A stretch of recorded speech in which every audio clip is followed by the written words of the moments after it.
people, sick people, disabled people, hungry families. Apparently your survival is too fucking expensive. And Trump, he fucking violated a court order again. 12 migrants got deported to South Sudan, a country they're not even fucking from. No warning, no chance to speak, just ripped away like garbage, like their lives don't mean a goddamn thing. And now get this, Kristi Noem just revoked Howard's ability to enroll in international students. Not just new ones, existing international students are being forced to transfer out. These students worked their asses to get out here, sacrificed everything, crossed oceans, carried dreams in their fists, targeted racist, nationalistic fucking bullshit. And ABC, they just told you to tone it down on Trump. Are you fucking kidding me? Tone it down while the country's on fire? No, we don't tone shit down. We scream. We shove the truth in their faces. We call Trump exactly what he is. A fascist, a criminal, a lying fucking tyrant. June 14th, we fucking mobilize nationwide. Loud, disruptive fears. This isn't a political issue. It's a fucking humanitarian emergency. We rise the fuck up and we do not stop. 这个特朗普真的是太能做了，前脚刚说完特朗普跟中国的事儿，后脚他又把枪口对准了自己家，而且这次瞄准的还是学术界的扛把子哈佛大学。你说这个老特啊，是不是闲得慌呀？美联储他搞不定就拿哈佛开刀，这操作简直让人摸不着头脑啊。话说这事儿还是得从5月22号说起。那天啊，美国国土安全部部长突然宣布，哈佛大学你摊上大事了，因为你反美，支持恐怖主义，还投中投共，所以从明年开始不许招收国际学生了。现在有6800名留学生，要么你就转学，要么就滚回老家。我的天哪，这可是要了哈佛的老命啊！要知道这个哈佛的留学生啊，那可不是一般的留学生啊，那都是全球各地的学霸精英啊，都是哈佛的宝贝疙瘩啊。这下子要是全部赶走，哈佛还玩个啥呀？ Government is now forcing Harvard to kick out all of its foreign students, and they'll no longer allow them to admit foreign students. And this is, they're also threatening to do the same to any other university that defies Trump. And so this is just the latest escalation from Trump as the White House tries to force the private university into capitulating to him and letting him control it. Right now, Harvard has called Trump's actions illegal, and others have just called it authoritarianism. With this also coming as he keeps stripping research funding from Harvard, preventing them from trying to create cures for cancer and other deadly diseases. And this notably as 27% of students at Harvard are international students, and they actually pay more than American students. It's actually part of what's enabled Harvard to allow poor Americans to attend the university for free. Right, so it's going to strip those smart kids from poor families to lose their education, and it'll cause America, like Germany in the 1930s, to lose its best scientists, students, and no longer be considered the international destination for academic excellence. And so now Harvard's going to be suing Trump again over this as they enter into not just really a fight for their life, but also a fight for Americans to have the right to free thought and speech. And all of it, I mean, it's kind of wild because, y'all, America had the cheat codes. We took the smartest people from all over the world, taught them at our universities and connected them to capital, and then they formed businesses here and they joined our national research efforts to help us build the atomic bomb, go to the moon, or create the internet. And now we're seeing an administration that appears to want to make America dumber, poorer, and less safe. 你肯定要问了，这个特朗普为啥要跟哈佛过不去呢？难道哈佛真的是通共了吗？其实这事没那么简单。要我说，这背后是美国内部矛盾的大爆发。首先这个哈佛作为美国精英大学的牌面，一直是左翼思潮的重镇，跟共和党跟特朗普的 mega 的口号那是水火不容啊。尤其是在巴以冲突、DEL 文化战争这些问题上，双方更是吵得不可开交。你想特朗普的大金主比尔·阿克曼天天在网上炮轰哈佛，纵容学术不端、反犹。现在特朗普政府直接把反犹升级为反美之恐，这背后肯定有阿克曼在推波助澜。其次这个哈佛在美国两党党争中扮演着一个很特殊的角色。哈佛校董会主席那是奥巴马政府时期的商务部长，跟特朗普那是死对头，所以说这个特朗普针对哈佛其实也有党争报私仇的意思。再说了，这个特朗普 2.0 的执政主轴是啥？开源节流嘛。关税战打输了，他就加大内部砍经费的力度，首先砍掉跟自己不对付的学术科研经费，这不就进一步激化了自己和哈佛之间的矛盾吗？ Are you considering stopping other universities besides Harvard from accepting foreign students? Well, we're taking a look at a lot of things, and as you know, billions of dollars has been paid to Harvard. How ridiculous is that? Billions.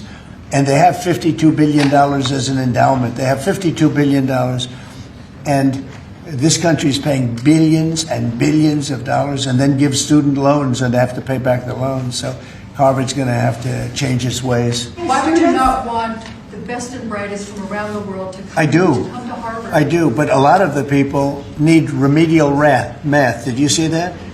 Where the students can't add 2 and 2 and they go to Harvard. They want remedial math, and they're going to teach remedial math at Harvard. No, wait a minute.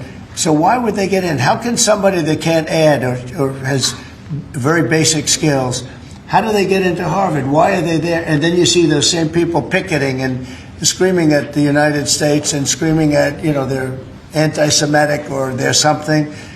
We don't want troublemakers here. But how do people that can't, when Harvard comes out with a statement that they're going to teach some of their students remedial math, that's basic math, that's not the deal. 哎呦，真是太搞笑了！既然说哈佛的国际生啊，连计算2+2都不会算了，那么问题来了，哈佛会像之前的哥伦比亚大学一样向特朗普认怂吗？其实我觉得可能性不大。首先啊，这个哈佛的财政状况比哥伦比亚大学好，没那么依赖这个政府拨款。其次呢，哈佛的校董会啊比哥伦比亚大学的管委会啊能打，敢跟特朗普硬杠。再说了，哥伦比亚大学华贵的下场大家也看到了，那最后还不是被特朗普当猴耍？所以啊，跟特朗普打交道，斗争可能才是最佳方案。就算哈佛不认怂，特朗普就能真的取消哈佛留学生资格吗？我觉得悬。你看啊，这个国土安全部这则通告发布的时间其实很微妙，5月底发，声称取消下一年哈佛录取留学生的资格。实际上啊，此时哈佛明年的 offer 大部分都已经发出去了，这说明啥？说明特朗普还是想给哈佛留点面子，希望哈佛能主动认怂。如果哈佛不认怂啊，那么很可能会再次起诉特朗普政府，到时候啊，法院可能会叫停取消哈佛招收留学生资格一事。当然了，特朗普这个人啊，经常会把这个极限时间玩脱，真的搞成灾难。万一他脑子一热，非要跟这个哈佛死磕到底，那么哈佛的留学生们就会沦为政治斗争的牺牲品了。无论如何啊，这个取消哈佛留学生录取资格这事啊，那是影响是很坏的。要知道，美国能成为世界霸主，靠的不仅仅是军事和经济，还有文化软实力。而大学系统啊，就是美国文化软实力的重要组成部分。通过吸收这个全球最优秀的人才，培养他们，给他们提供平台，美国啊不仅能获得大量的人才红利啊，还能把自己的文化价值观渗透到全世界。特朗普整哈佛啊，砸的是全世界亲美派的饭碗，砸的是美国文化软实力，砸的是美国自己的生命力。当然了，这件事对我们来说那也是一个机会。美国内部对抗越激烈，则意味着外部对抗越轻松。而且美国的人才打压反而能够释放大量的学术人才，在科技博弈的当下，这正是我们所需要的。我们应该加大人才的引进力度，让更多的中国人才在国内科研发展，而不是去美国。 Chinese, go back to China. Americans, stay in America. And actually, they are. More Chinese scientists based in the US are choosing to leave the country and go elsewhere, including back to China. Nuclear physicists, AI experts, mathematicians, semiconductor engineers, and this is just a small portion of those who already made the move this year so far. Nearly 20,000 scientists of Chinese descent have left the US between 2010 and 2021. And even though it's a small portion of those still in the US, the number keeps growing. Here's why. The research environment in the US for Chinese scientists has changed a lot. It's become more unfavorable because of these suspicions that they're spying for China or they're stealing intellectual property. Any dealings or academic activities that they have with China are also being scrutinized. And this was exemplified with the China Initiative, which ran between 2018 and 2022 and basically ended up racially profiling Asian American scientists and academics, specifically those of Chinese origin or ancestry. And needless to say, it damaged their reputation, careers, and even made it hard for them to access grants. And even though the initiative ended, the effects it had haven't. Just pause and look at this headline from earlier this year, January 2025. Now, against this push factor from the US, there's a pull factor from China. Chinese universities are becoming an increasingly attractive place for top talent because of their push into science and technology. Take engineering, for example. In 2011, only 4 Chinese universities made it to the top 100 on the global rankings of the Times Higher Education. In 2025, this year, that number jumped to 15. And because of this heavy investment in research, Chinese universities and institutions are producing more academic papers, not just by volume, but also by quality. And quality here is measured by citations from other papers, and that was virtually non-existent for China back in the year 2000. Now, back in the US, it's not only the Chinese scientists who are suffering, it's the researchers in general who are now feeling like they're in a tough position because of recent cuts to funding and restrictions on research topics. And guess who is opening their arms for them? France. I know you thought I was going to say China, but it's actually France, at least for now. 不过啊，咱们也别高兴得太早，毕竟啊，瘦死的骆驼比马大。美国还是有很多值得我们学习的地方。最后啊，我们来看看美媒对此事的最新报道。President Trump is escalating his attacks on Harvard University. Just days after a federal judge temporarily halted his administration's ban on Harvard enrolling international students, the president is now demanding, quote, names and countries of the thousands of international students at the Ivy League school. Trump suggesting that foreign countries, some of which he says are hostile to the U.S., should contribute funding to educate their students. For more on this escalating feud, let's go to Julia Benbrook near Trump's New Jersey estate where he's spending the weekend. Julia, tell us more about the president's sentiment here.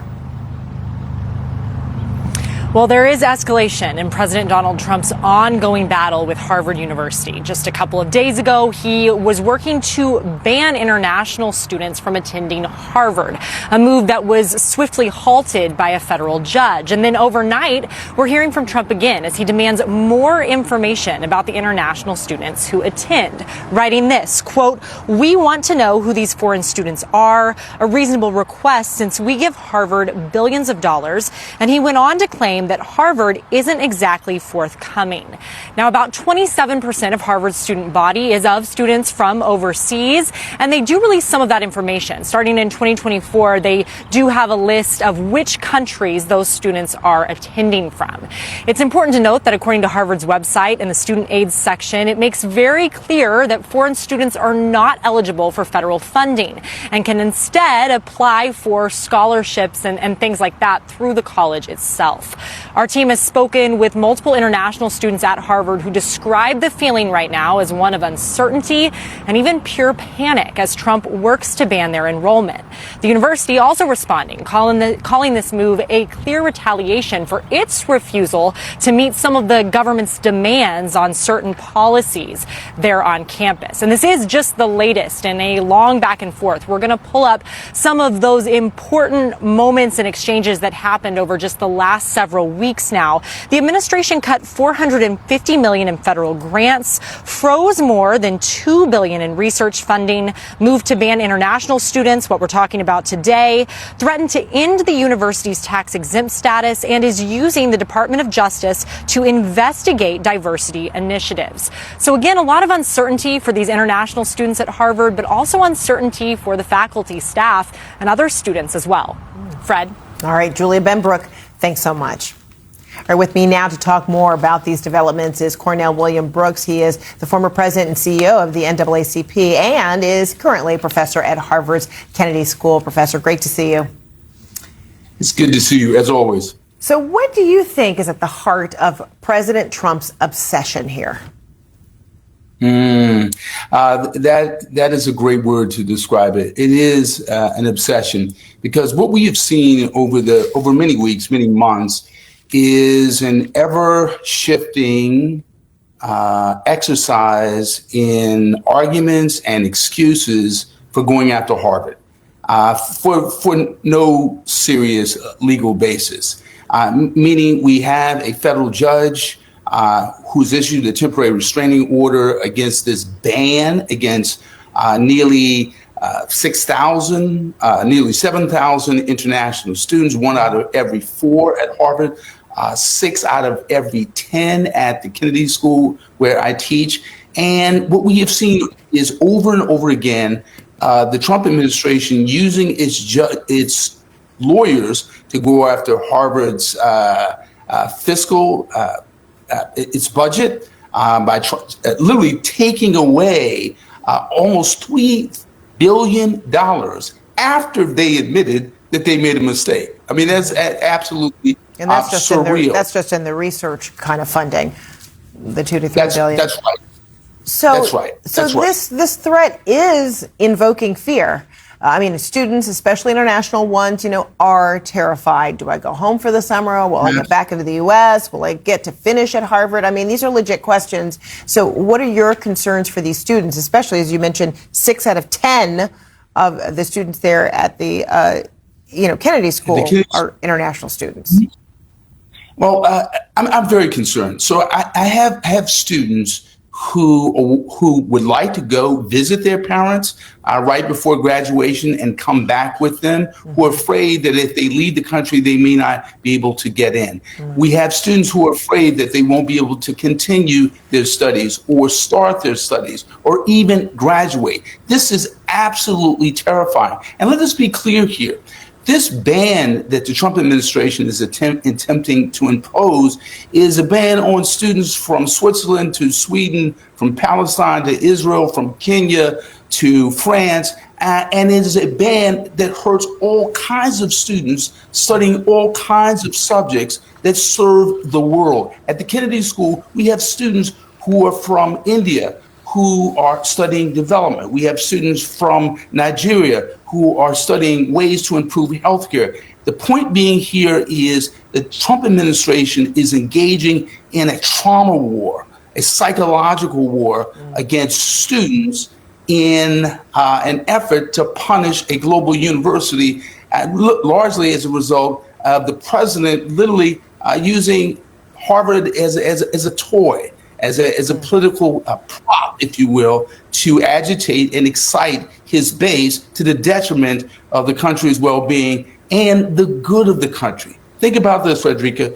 At Harvard, we have hospitals who care for sick, dying, and patients who are in need of health care. We have students who literally create the means by which we solve serious problems. And all of that is being threatened by a president who's having a temper tantrum at the expense of the country.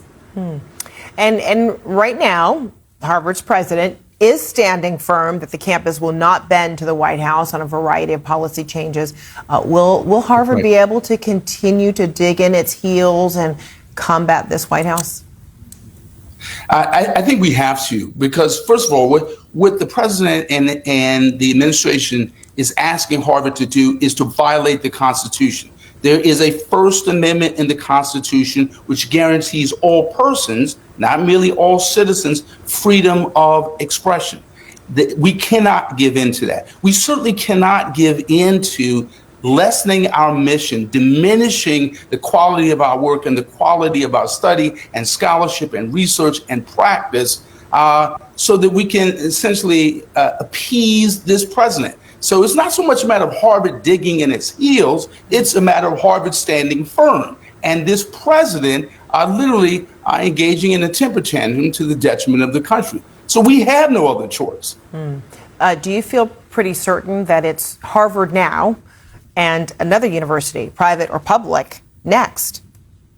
Oh, most certainly. Most certainly. And all we need to do is listen to the president himself. The president has said that we're looking at other universities. And so the point being is we have to ask ourselves, if Harvard, with the resources it has, is trying this hard at this expense, what about community colleges? What about state universities? I went to a state, a HBCU, a state college. I went to a private university and an Ivy League law school, and I went to Head Start.